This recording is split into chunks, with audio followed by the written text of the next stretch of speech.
اور دوسری اپنے اخلاق کو بہتر بناؤ.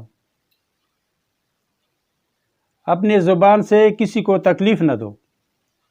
اپنی زبان سے کسی دوسرے مسلمان کو تکلیف نہ دو. اور اخلاق ایسی چیز ہے کہ وہ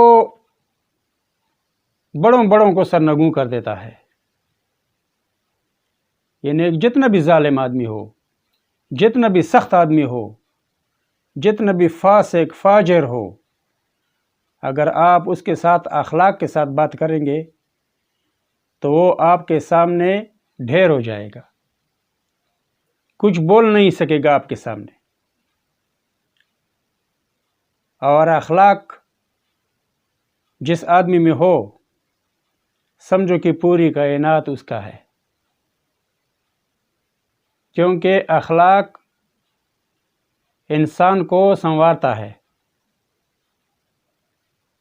انسان کی عزت اور وقار میں اضافہ کرتا ہے.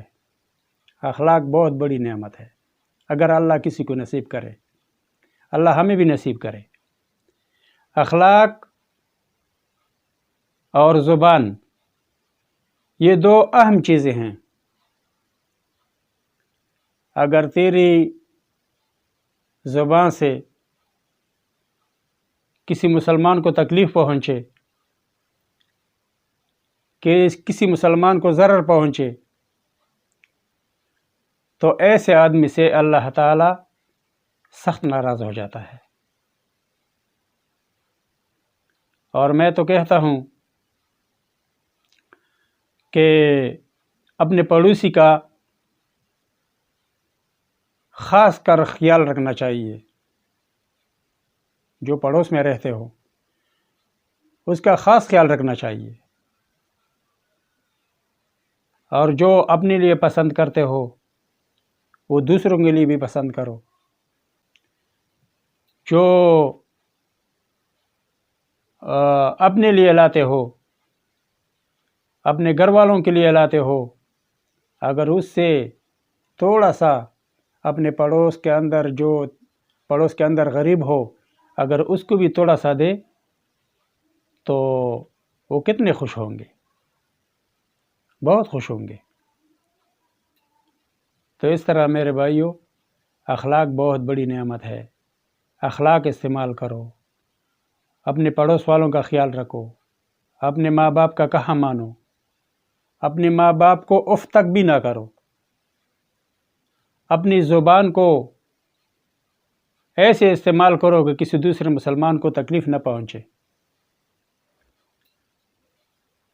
اپنی زبان کو ایسے استعمال کرو کہ دوسرے مسلمان کو فائدہ پہنچے، دوسرے مسلمان کو نقصان نہ پہنچے.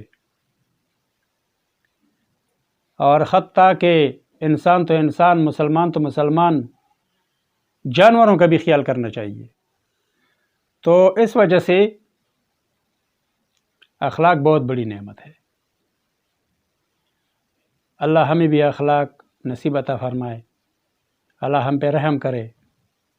اللہ ہمیں سیدھا راستہ دکھائے. اللہ تمام مسلمانوں کو، جتنے مسلمان وفات پا چکے ہیں، اللہ ان کو جنت نصیب عطا فرمائے.